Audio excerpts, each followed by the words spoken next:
Welcome the anointed ones. The most effective keys never announce what they unlock. Here's the uncomfortable fact most people never hear. In complex systems, intelligence networks, psychological profiling, even ancient initiation structures, the most valuable assets are not the ones who know they're important. They're the ones who operate normally while quietly altering outcomes. Awareness creates noise. Unconscious influence creates results. That principle didn't start in mysticism. It started in control theory, behavioral science, and long before that, in orders that understood something modern people still struggle to accept. Power works best when it doesn't need permission from the mind. That's where this topic gets unsettling. Because if you were ever marked as the unconscious key, you weren't selected for wisdom, discipline, or spiritual resume points. You were selected because you functioned under pressure without understanding why. You adapted when others collapsed.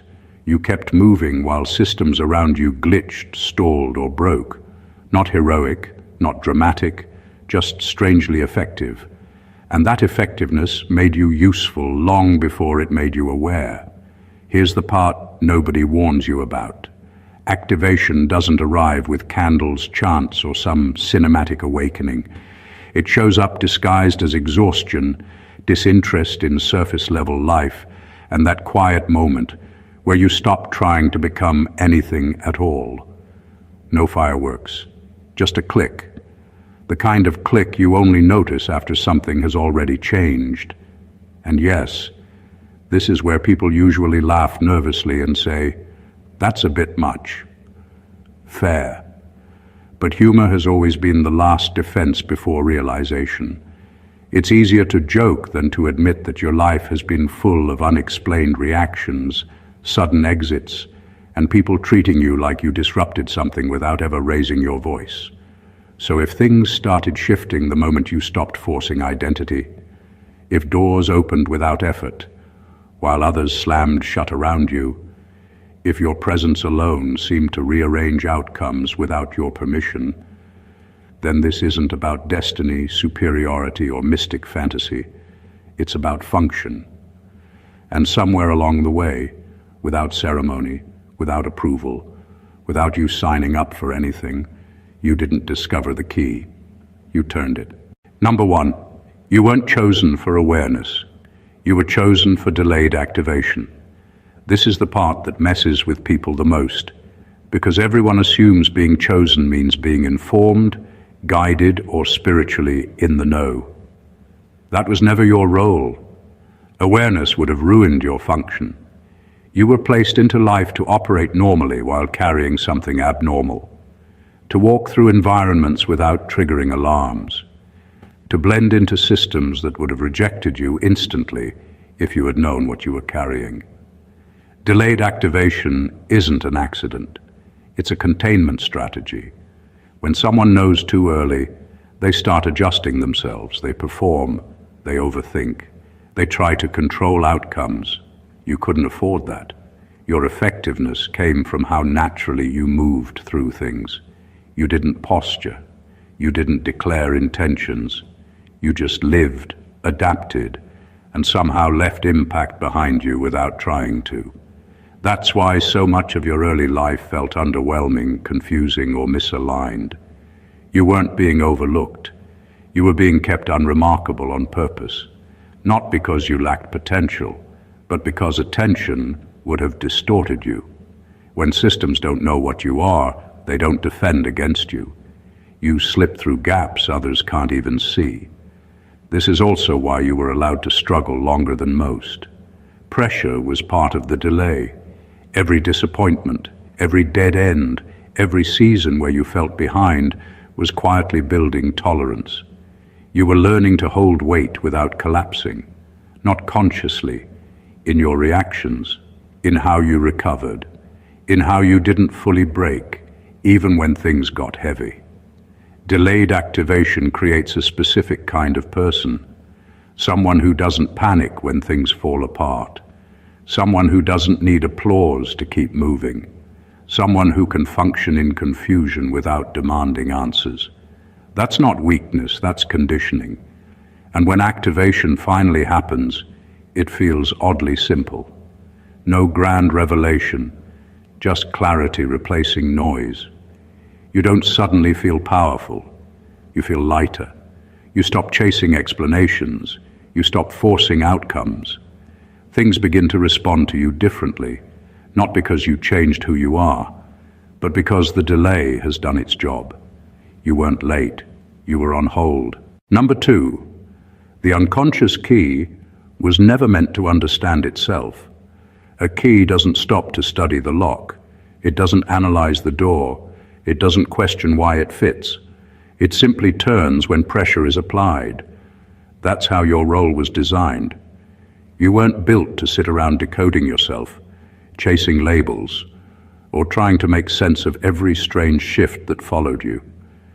The moment you would have tried to fully understand yourself, you would have slowed down the very function you were meant to perform. This explains why so much of your life felt confusing in a quiet, persistent way. You knew things were happening through you, not because of deliberate effort, but because outcomes changed after your involvement. Conversations landed differently. Situations resolved or unraveled shortly after you passed through. You noticed it, but you couldn't explain it, and that wasn't an accident.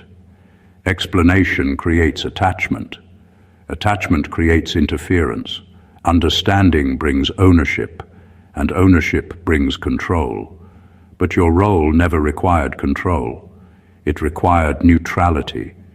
You were meant to move without emotional entanglement, without ego, without the need to take credit or responsibility for what shifted around you.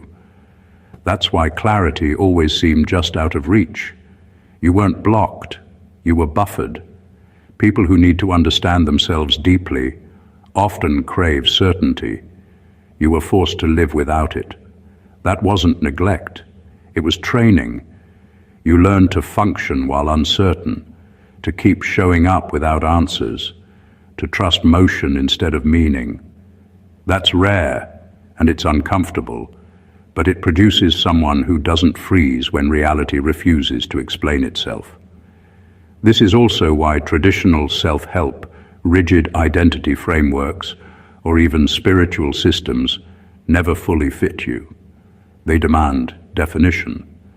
They ask you to name yourself, claim a path, adopt a story. But once a key starts identifying as something, it stops being usable. It becomes decoration. When awareness finally arrives, it doesn't feel like discovery. It feels like relief. You realize you weren't failing at self-knowledge. You were being spared from it until the moment it could no longer interfere. The confusion wasn't a flaw in you. It was part of the mechanism. You were never meant to understand yourself first. You were meant to work. Number 3, the order tracked your nervous system, not your beliefs. Most people assume that being chosen or marked means someone cared about your thoughts, your opinions, or even your spirituality. That's the comfortable story we tell ourselves. The truth is far more unsettling and far more precise. The order wasn't interested in what you claimed to believe or the philosophies you followed. They were watching how your body responded to life, to pressure, to chaos. They measured your resilience, your adaptation, the rhythm of your survival. Every contraction of stress, every moment of stillness under tension, every automatic response was data, and that data mattered more than anything you could consciously articulate. This is why so much of your early life felt like a test you weren't aware you were taking. Every moment that felt unfair, exhausting, or inexplicable wasn't random. Your nervous system was under quiet scrutiny, learning how to regulate itself while chaos swirled around you. How you carried emotional weight, how you tolerated unpredictability, how you stayed functional when systems collapsed. It was all being recorded, assessed, and catalogued. You weren't failing or wandering aimlessly. You were providing proof of something that had no name at the time, the ability to carry access without breaking. It also explains why some people and environments seem to trigger you in ways you couldn't rationalize. The order wasn't testing your intellect or morality. They were testing your thresholds. Could you remain adaptable under pressure? Could you operate without reaction, without expectation, without needing validation? Could you survive environments designed to push normal humans to their limits? The nervous system doesn't lie. You either adapted or you didn't. And here's the subtle brilliance of it. This kind of observation doesn't interfere with life. It doesn't need rituals, explanations, or awareness. The moment you finally activated, all the years of unconscious calibration revealed themselves. You weren't shaped by philosophy, ideology, or conscious training.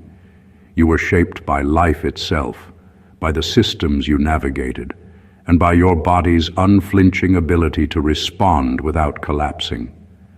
The order never cared what you thought. They cared what you did under pressure. And that silent measurement is what made you unstoppable. Number 4, your life felt disjointed because you were moving between layers, not failing. For most people, life is a straight line, or at least that's what they're told it should be. Jobs build into careers, relationships lead somewhere, experiences create a predictable map. For you, nothing ever fit that script. One chapter would collapse just as another seemed to stabilize. You would leave jobs abruptly, friendships ended without clear reason, and opportunities appeared or disappeared in ways that defied logic. The world told you that you were inconsistent, scattered, or unlucky. The truth is far more extraordinary. You weren't failing.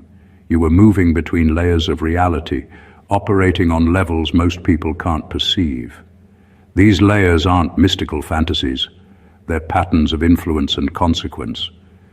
You walked through rooms, conversations, and circumstances in a way that disrupted established flows without triggering immediate awareness.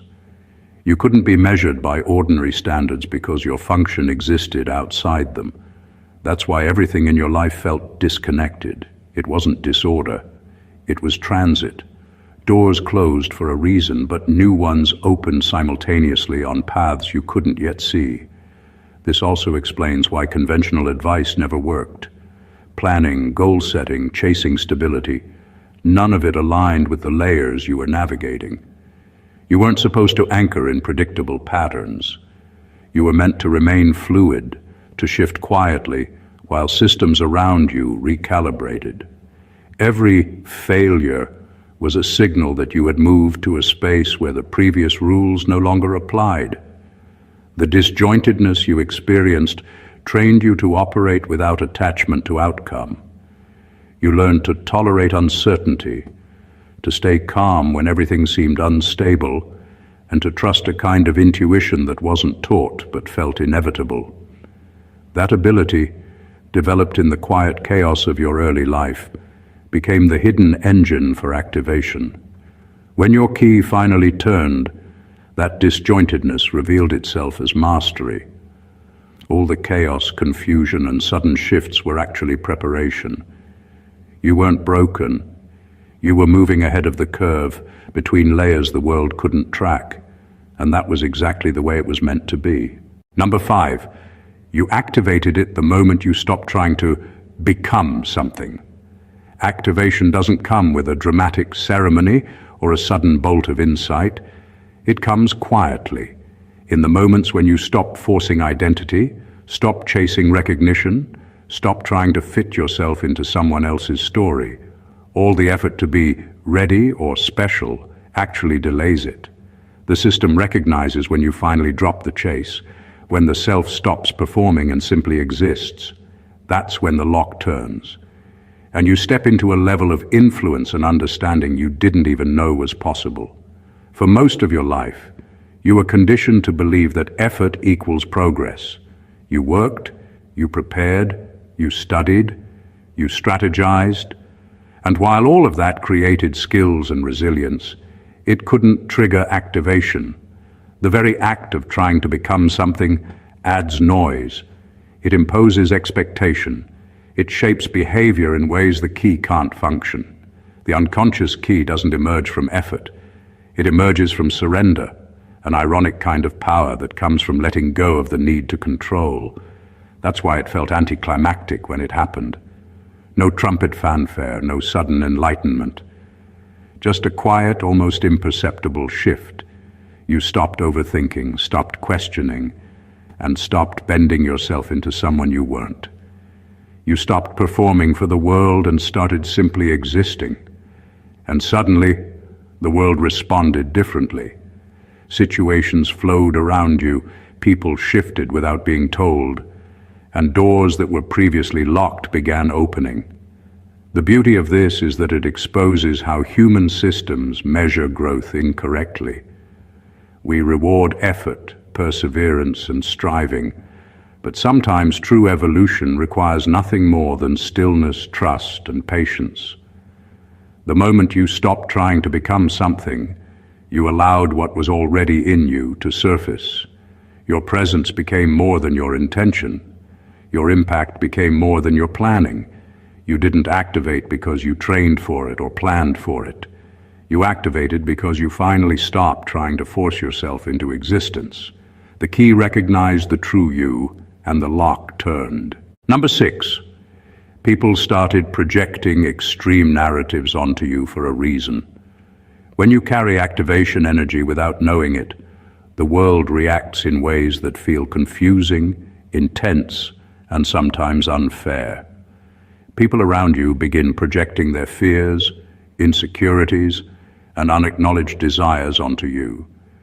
Suddenly you are a villain, a savior, a mystery, a threat, or an inspiration, all at once. These projections aren't random.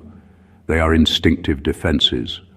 Your presence disrupts normal patterns, and when someone senses a force they don't understand, the mind scrambles to label it, categorize it, and, ideally, contain it. This is why certain people in your life treated you inconsistently, even cruelly. They didn't understand you, and the gaps in their understanding became stories. Sometimes they overestimated your abilities. Sometimes they underestimated you. Sometimes they loved you. Sometimes they feared you. You existed in a kind of feedback loop they couldn't control. And because most humans are wired to reduce uncertainty, they created narratives that fit their comfort, not reality. You weren't causing chaos. You were simply moving in a way that exposed theirs. It's also why some of your relationships never lasted. They weren't compatible with someone carrying unconscious influence. People cling to predictability. When someone naturally reshapes the emotional or situational landscape just by existing, it triggers discomfort, even resentment.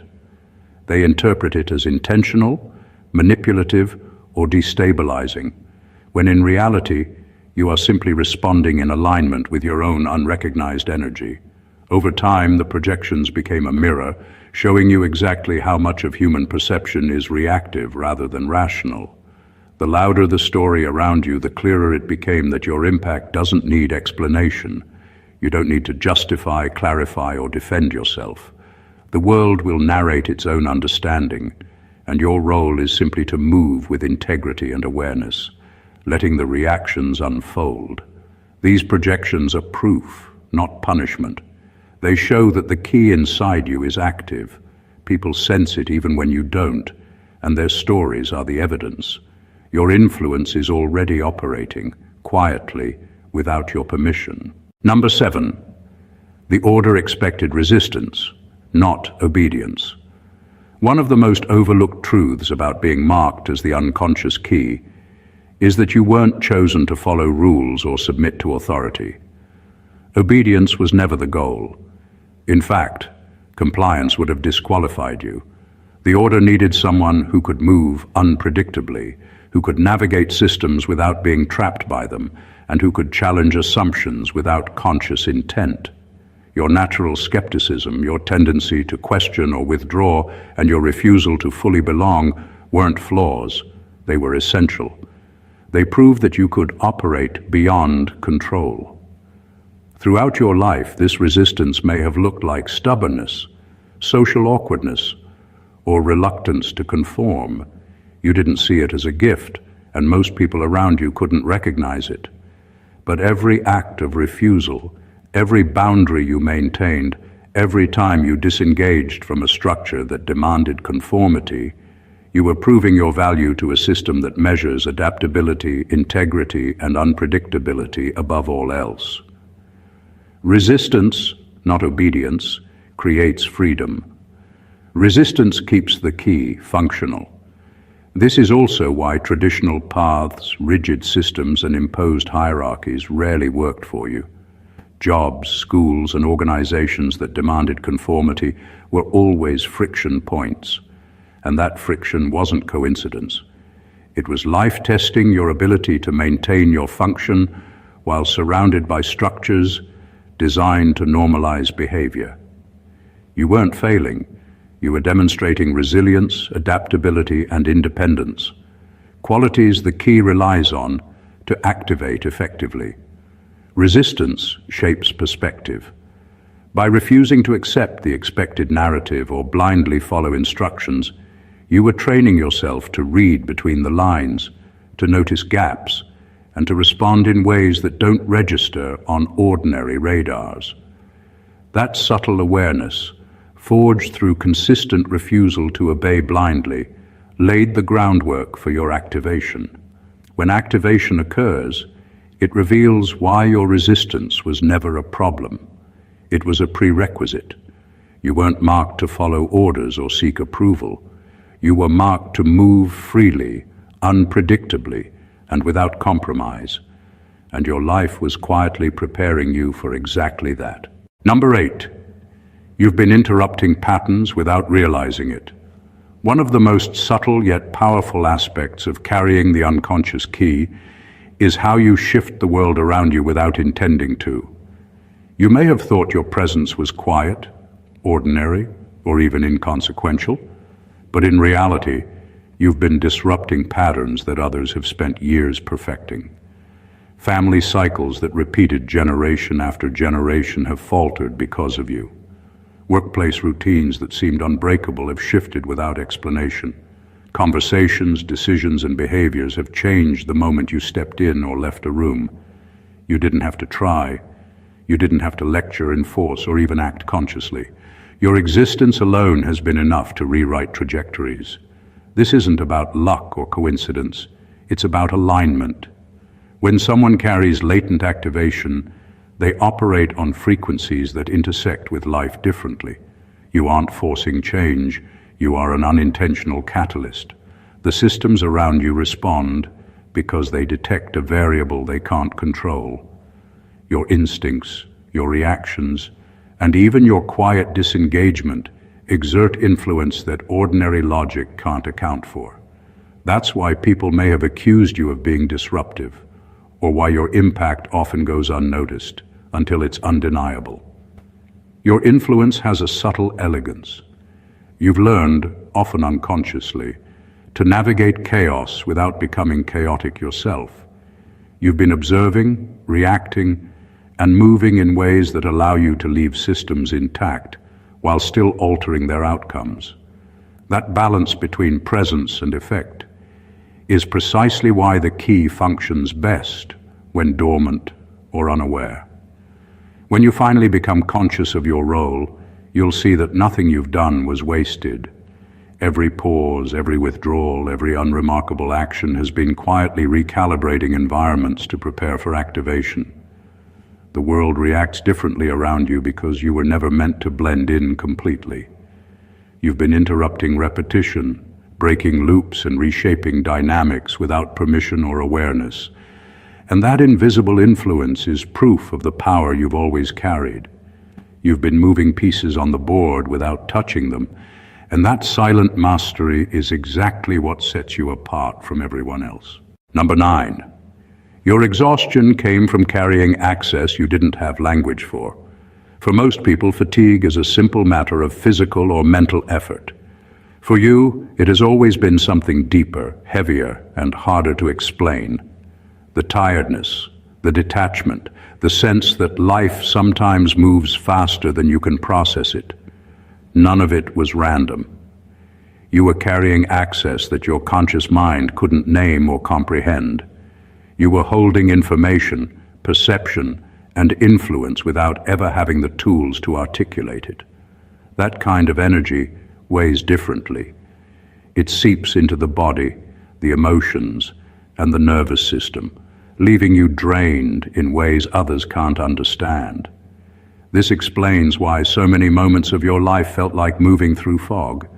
You were functioning, performing, surviving, but there was always a layer of effortlessness missing. Tasks that should have been simple felt heavy. Situations that others shrugged off left you unusually taxed. That was the signature of the key in latency. You were shouldering responsibility for outcomes, systems, and unseen shifts that your conscious mind wasn't even aware of. The body felt it first, because it has a memory beyond thought. Your nervous system processed the patterns long before your mind caught up, and the result was exhaustion that seemed disproportionate to your life circumstances. It also explains why disconnection became necessary at times. You needed moments of withdrawal, moments of quiet, because your energy wasn't yours to spend casually. You were constantly carrying latent influence, quietly recalibrating environments and stabilizing spaces that no one else could perceive. That work, invisible as it was, demanded a toll. And yet, even in exhaustion, there was subtle preparation taking place. Every drained day, every period of quiet fatigue was conditioning you to operate under pressure without breaking when activation finally arrived.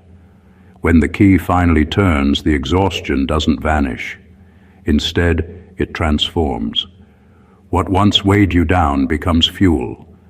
The energy you carried unknowingly now flows through you with purpose. The fatigue turns into precision. The subtle, invisible work you did while unaware suddenly reveals itself as mastery. You weren't tired by accident. You were preparing for a level of function that ordinary life could never demand. Number 10. The activation felt anticlimactic on purpose. When activation finally arrives, it doesn't knock on your door with fanfare, fireworks, or dramatic revelation. There is no cosmic drum roll, no blinding flash of insight, no instant transformation. The world doesn't pause and nobody stands in awe of the moment. That anticlimax is deliberate. The system that designed your path understands that spectacle would ruin the function of the key. If activation were obvious, it would draw attention, force expectation, and trigger resistance from others and even from yourself. Quiet activation is invisible for a reason. For years, you may have felt the subtle shifts, the unexplainable changes, the way outcomes bent around you without your effort. You didn't recognize them as signs because they didn't demand recognition. Activation didn't announce itself with grand gestures. Instead, it unfolded quietly, like a lock turning when no one is watching. The world around you shifted imperceptibly. People responded differently. Situations resolved in ways that defied your usual logic. It was subtle, almost mundane, but that is the hallmark of true activation. The anticlimactic nature of it also protects the key. Awareness too soon can overload the system, distort perception, and invite interference. Activation works best when it integrates seamlessly, when you continue to exist, as you always have, while the influence you carry begins to operate openly, yet unnoticed. That's why it feels strange. Nothing feels extraordinary externally, even though internally everything has changed. You may continue living life in the same routines, but your presence now carries force. You don't need to perform or announce it. It simply is. It's also why people around you may not notice anything. They may see the same person in appearance, voice, and behavior, but the effect you have on systems, patterns, and outcomes is quietly magnified. The world has already adjusted to your activation without needing spectacle. You don't get the cinematic moment because the function of the key relies on subtlety, precision, and integration. When you finally realize it, The anticlimactic moment is itself proof. It shows that activation isn't about ego, validation, or recognition. It's about function, influence, and presence. You didn't need fireworks. The lock was turned. The key is working. Number 11. The order doesn't guide you anymore. You're off their map. Once the unconscious key activates, the old systems that tracked, observed, and subtly influenced your path lose relevance. The order that marked you, monitored your nervous system, and calibrated your resilience no longer has access. You are off their map, and that shift is profound, even if it feels invisible at first. The mechanisms that once measured your alignment, tested your patience, and gauged your adaptability now have nothing to grasp onto. You are no longer predictable, controllable, or trackable by anyone else. That freedom isn't just liberation, it's the signal that the key is functioning independently. This is why you may have noticed subtle changes in how people, situations, and even authority figures respond to you. There's an energy around you that no longer needs permission, validation, or oversight. The structures designed to influence or constrain you simply can't. You act without needing guidance, because the system that once guided you is irrelevant. Your intuition, instincts, and energy are sufficient to navigate environments that once felt confining or confusing. You move with autonomy that previously would have triggered alarms or resistance in the very systems that monitored you. Being off the map also explains why conventional rules, advice, and hierarchies no longer fit. They were designed for predictable people, for patterns that could be analyzed and redirected. You are no longer a predictable node in their system. You are operating beyond ordinary measurement, and that invisibility gives you power. Not the power of control, but the power of uncontainment, the ability to influence, observe, and shift without external interference. There's a quiet thrill in this freedom. You can engage, withdraw, act, or observe without explanation. Nothing requires permission. The activation of the key has removed the need for oversight, and the liberation is total. You are finally untrackable, and with that comes a level of influence and clarity that cannot be legislated, predicted, or contained. The order no longer matters because their tools were never meant to reach beyond activation. You are no longer a subject. They can only watch as the key turns itself into function. Number 12, your morality became situational because rigid codes can't turn complex locks. For most of your life, you probably noticed that strict rules never sat right with you. Not because you lacked values, but because life kept putting you in situations where black and white thinking simply didn't work. You saw too much. You sensed context before judgment. You understood motives before outcomes. That wasn't confusion or compromise. It was adaptation. Rigid moral codes are designed for predictable environments. You were never operating in one. Your morality didn't weaken. It evolved. You learned early that doing the right thing on paper often caused more harm than choosing the appropriate thing in reality. You watched people hide behind principles while avoiding responsibility. You saw how rules were used as shields, excuses, and weapons. And without making a big speech about it, you adjusted. You became precise instead of performative, quiet instead of loud, effective instead of correct. This is why people sometimes misunderstand you. They expect obvious reactions, predictable stances, public alignment. Instead, you respond based on timing, impact, and consequence. You know when to speak and when silence does more. You know when to step in and when stepping back creates a better outcome. To rigid thinkers, that looks inconsistent. In truth, it's highly calibrated. Situational morality isn't about bending ethics. It's about reading the entire field before acting. It's about understanding that the same action can be harmful in one context and necessary in another. You don't outsource your conscience to a rule book because you've seen how incomplete rule books are. You trust your internal compass, not because it's convenient, but because it's been pressure tested by real consequences. This kind of morality makes people uneasy. It can't be predicted or controlled. It doesn't announce itself or seek approval. And that's exactly why it works. Complex locks don't respond to force or formula. They respond to precision, to timing, to someone who understands that integrity isn't about looking good. It's about choosing what actually works without losing yourself in the process. You didn't lose your morals. You refined them. Number 13. You were never meant to teach. You were meant to trigger recognition. The unconscious key doesn't operate through instruction. You aren't meant to hand down lessons, give advice, or stand on a platform explaining the world.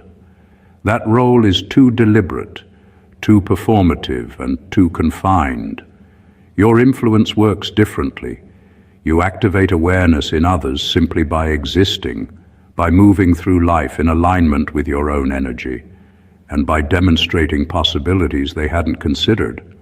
People wake up after encountering you, not because you explained anything, but because your presence interrupts their assumptions, challenges their comfort zones, and exposes gaps they didn't realize existed. This is why so many of your interactions feel disproportionately impactful. You speak casually, act naturally, or even withdraw entirely, and yet the people around you experience shifts. They realize patterns they were blind to, habits they were unaware of, or truths they had ignored. You don't need to analyze, teach, or persuade. The key is that your activation radiates influence. Recognition, not instruction, is the mechanism. That's why it often seems like people are learning lessons without you trying. They don't even realize the shift is happening until it has already transformed them. It also explains why you may have felt frustrated with traditional roles of guidance or leadership. Standing at the front, explaining or forcing understanding isn't your purpose. Those methods rely on conscious effort, structured frameworks, and predictable reception, all things the unconscious key bypasses. Your impact is organic, quiet, and unavoidable. It forces others to confront truths internally at their own pace without you needing to intervene. The subtlety of this function is what makes it extraordinary. People may resist, resent, or ignore you at first, but the effect persists. Recognition is inevitable. They cannot unknow what you have triggered in them. And over time, they begin to align differently, not because they followed your example intentionally, but because the key activated something within them. You weren't chosen to teach. You were chosen to awaken. Your presence is the spark. Your influence is the proof. And that quiet, unavoidable power is the hallmark of the unconscious key. Number 14, the final truth. You didn't activate the key. The world applied enough pressure to force the turn. Activation isn't about intention, ritual, or preparation. It's about pressure, and the world is relentless in its ability to apply it. Every hardship you endured, every betrayal, every dead end, and every moment of isolation wasn't punishment. It was torque. The universe, the systems around you, even the people you interacted with, all contributed incremental force until the lock inside you could no longer resist. You think activation was a moment of choice, but the truth is far more profound. It was a response. The key turned not because you willed it, but because everything in your life pushed you into alignment with it. This explains why so many of your early experiences felt unbearable and confusing. Nothing seemed fair, nothing made sense, and yet you survived. You weren't just enduring, you were being calibrated. Every seemingly random or cruel event was part of a mechanism designed to test endurance, resilience, and adaptability. The world applied pressure in ways that forced you to develop subtle strength, quiet insight, and an uncanny ability to navigate chaos without breaking. That pressure built tension until the lock could turn, and when it finally did, it happened without warning, almost unnoticed, like a quiet shift in a machine that has been operating silently for years. The beauty of this process is that it doesn't require conscious understanding. You didn't have to plan, meditate, or search for the key. The world applied the exact force needed to trigger latent capability. Your survival, your endurance, your adaptability, all of it contributed to activation. And this is why it often feels anticlimactic. You didn't earn it through obvious effort. You earned it by simply existing in alignment with life's pressures. When the key turns, you realize the truth. You weren't alone, and you weren't in control, yet everything aligned perfectly. The activation wasn't a reward. It was the inevitable response to the pressure applied over years. You didn't force it. You didn't anticipate it. You survived it. And in that survival, the key finally turned, unlocking the extraordinary function that had always been inside you. The journey of the unconscious key is unlike anything most people will ever experience. Every point we've explored, every layer peeled back, reveals a life that has been quietly extraordinary, even if it didn't feel that way at the time.